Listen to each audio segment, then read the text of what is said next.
To master one's emotions is to master the very battlefield of human interaction. Those who surrender themselves to fleeting impulses, anger, fear, or desire, relinquish control not only over their own lives, but over the perception of those around them. Emotional mastery is the silent power that separates the perceptive from the gullible, the leader from the follower, and the untouchable from the easily deceived.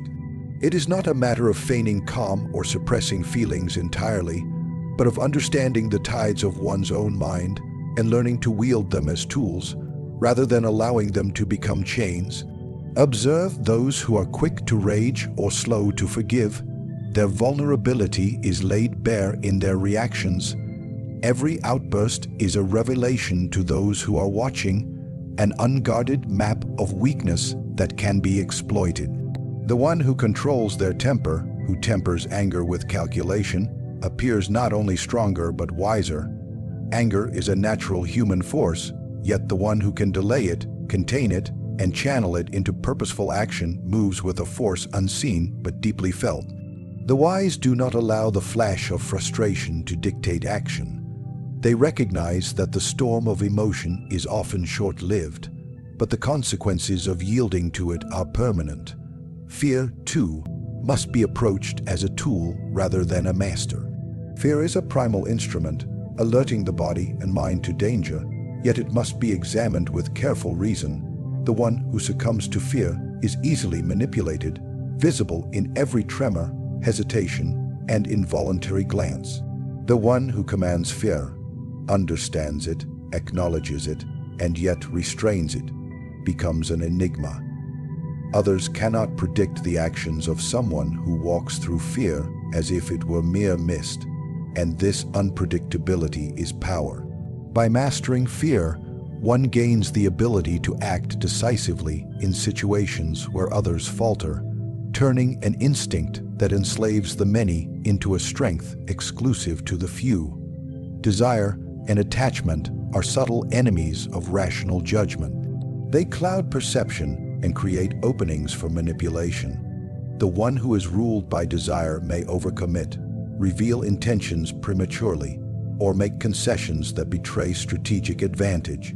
To master one's emotions is to understand one's desires as an instrument, using them deliberately, like a blade held in the mind, rather than allowing them to drive action recklessly. When desire is contained and purposefully directed, it becomes a force of unparalleled motivation. Yet, when unchecked, it transforms into a weakness that others can exploit effortlessly. Equally essential is the mastery of emotional presentation. One may not always feel control internally, but externally, the appearance of composure is sufficient to command respect and instill doubt in adversaries. Human beings are creatures of perception. They judge and respond more often to the signals they receive than to the truths that lie beneath. By concealing emotions, revealing only what serves a strategy, and masking reaction in the guise of calm, one becomes impervious to manipulation. Those who overexpose their feelings give others ammunition, revealing vulnerabilities that can be leveraged for personal gain. Observation and reflection are critical components of emotional mastery. A keen awareness of how one's emotions influence behavior and how others perceive those emotions allows one to act with foresight. In any social arena, whether in negotiation, leadership, or subtle influence, understanding the interplay of emotional signals allows one to anticipate reactions, exploit weaknesses, and guide outcomes without overt confrontation. Mastery is not domination in the moment alone, but the cultivation of a state in which one's emotional responses are deliberate, measured, and strategically aligned with long-term objectives. To cultivate emotional mastery is to embrace patience as a form of power. Impulses are fleeting, consequences endure. By restraining the urge to react immediately, one observes the unfolding currents of a situation, gauges the intentions of others, and selects the most advantageous moment to act. This restraint communicates strength silently. Others sense the control without being able to identify its source. Those who are quick to anger or visibly shaken are predictable, whereas the one who maintains calm becomes inscrutable, impossible to manipulate, and thus untouchable. Perception is the currency of influence, the invisible thread by which control is exercised without the necessity of force. In the theater of human interaction, it is not the truth that commands loyalty or fear, but the way truth is presented and interpreted. The individual who comprehends this principle understands that reality is often secondary to appearance, and that to manipulate perception is to shape outcomes before a word is spoken or a movement made. Those who underestimate the power of perception remain perpetually vulnerable, for their intentions are legible, their motives transparent, and their strategies obvious. To master perception is to take possession of the narrative, to construct a reality that others accept as natural, inevitable, and beyond dispute. One must recognize that perception operates on multiple levels simultaneously. The observant understand that gestures, expressions, tone, and even silence convey messages as potent as words themselves. A leader who walks with measured steps and a composed posture communicates authority more effectively than the most eloquent speech. Subtlety is the instrument through which perception is wielded. Overt declarations may rally the uninformed, but subtle cues shape the judgments of the astute. By controlling these cues, one shapes not only how one is viewed, but how others react, plan, and reveal their own strategies.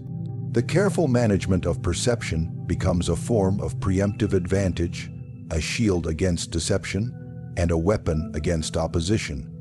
Every interaction is an opportunity to influence perception. Consider how alliances are formed, reputations built, and trust established. One does not merely act to achieve a visible outcome, but to guide the perception of those observing, ensuring that intentions are interpreted in a way that consolidates advantage. If one's actions suggest decisiveness, even in uncertainty, they inspire confidence. If they suggest caution, they cultivate respect and restraint. Awareness of how others interpret your choices allows you to manipulate the environment subtly, shaping the behavior of both allies and adversaries without confrontation. Perception is particularly powerful because it governs expectations. Human beings rely on anticipated patterns to make decisions, and those who can subtly manipulate expectations command the rhythm of events. When one is seen as predictable in virtue but unpredictable in action, they cultivate an aura of inevitability. The world begins to move in response to their projected image rather than their immediate actions. Those who fail to account for perception may find that reality itself becomes irrelevant, for people react not to facts, but to their beliefs, biases, and fears shaped by observation. By controlling these perceptions, one essentially controls the decisions of others without direct interference. The careful orchestration of reputation is one of the most potent tools in manipulating perception. Reputation is the external manifestation of past actions, selectively remembered and interpreted by society. It is far more influential than the immediate truth because it shapes assumptions about future behavior. A reputation for wisdom, courage, or cunning allows one to act with greater freedom, for others anticipate the calculated competence behind every gesture. Conversely, a reputation tarnished or mismanaged constrains movement, as every action is scrutinized and doubted.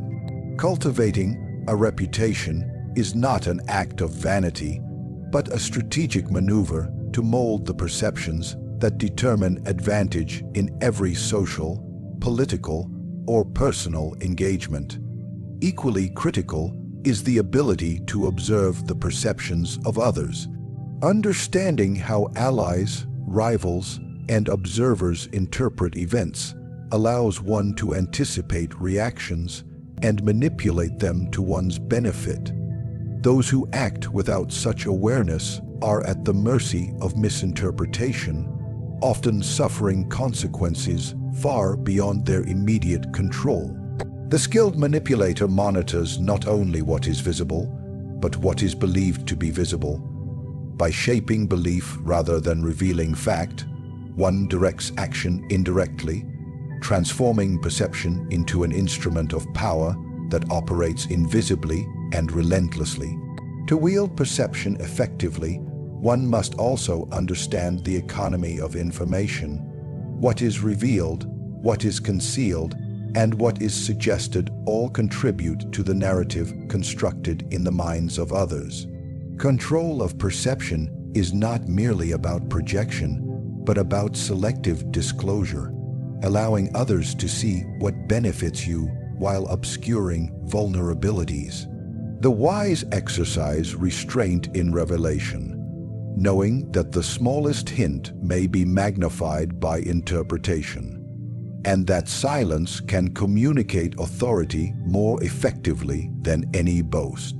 In this way, perception becomes both shield and weapon, shaping not only what is seen, but how it is interpreted, creating an environment in which one's influence is pervasive, subtle, and decisive. To control information is to command the flow of power itself, for knowledge is the conduit through which influence is exercised.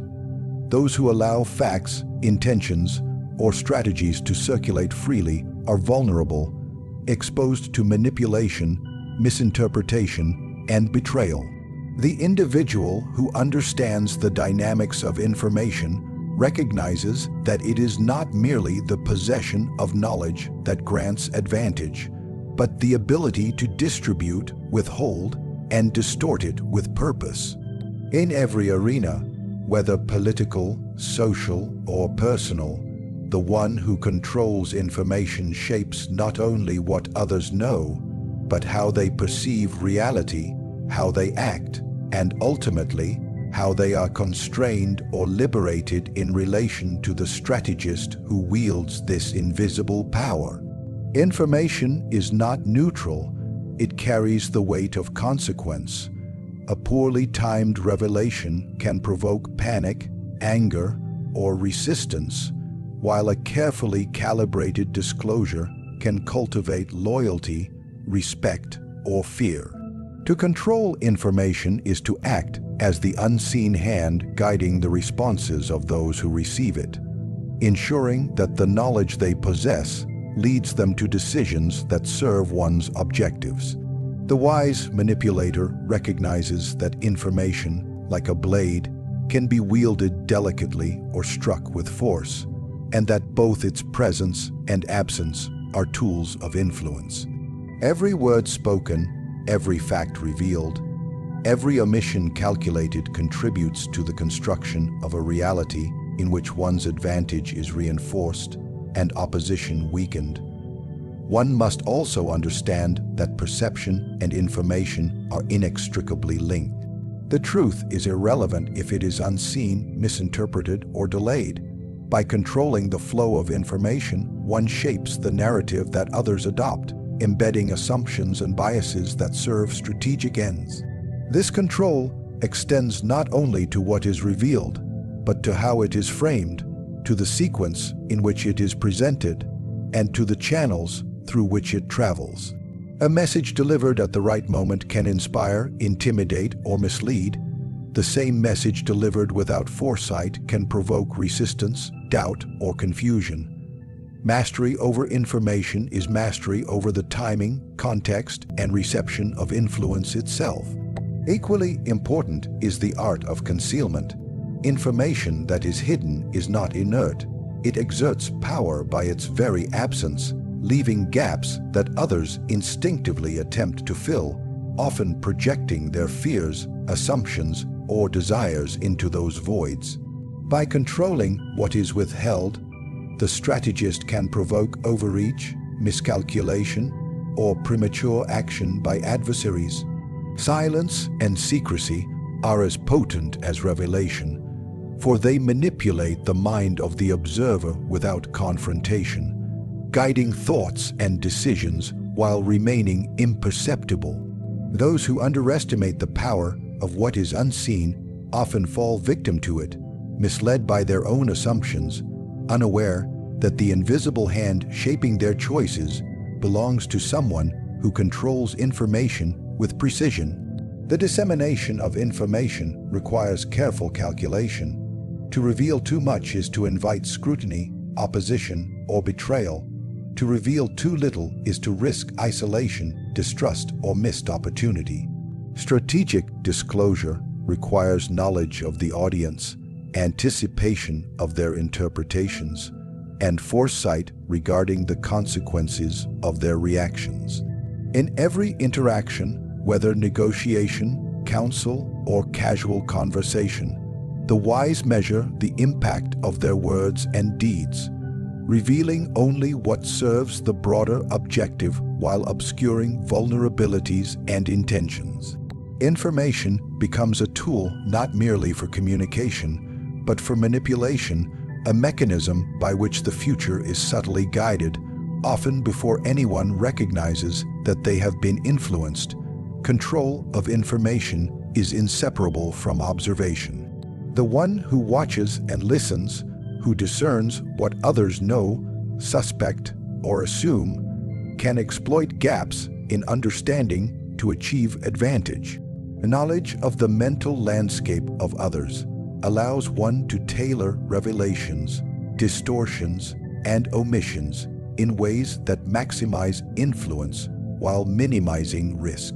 Those who fail to observe the informational environment act blindly, reacting to circumstances rather than shaping them, while those who master it dictate the terms of engagement, ensuring that every interaction reinforces their position.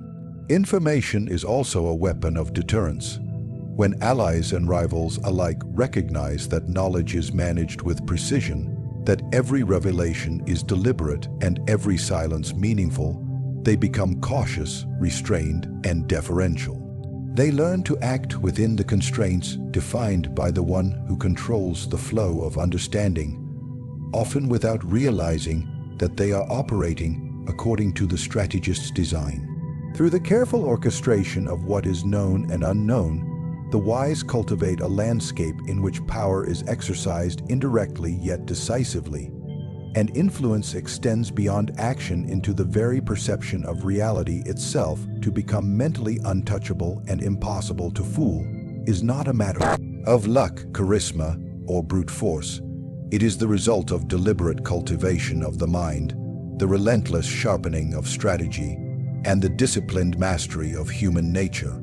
Mastering your emotions ensures that your actions are deliberate rather than reactive, turning the volatility of desire, fear, and anger into tools of precision. Understanding that perception is power allows you to shape how others interpret your intentions, turning appearances into instruments of influence that operate before words are spoken or plans revealed.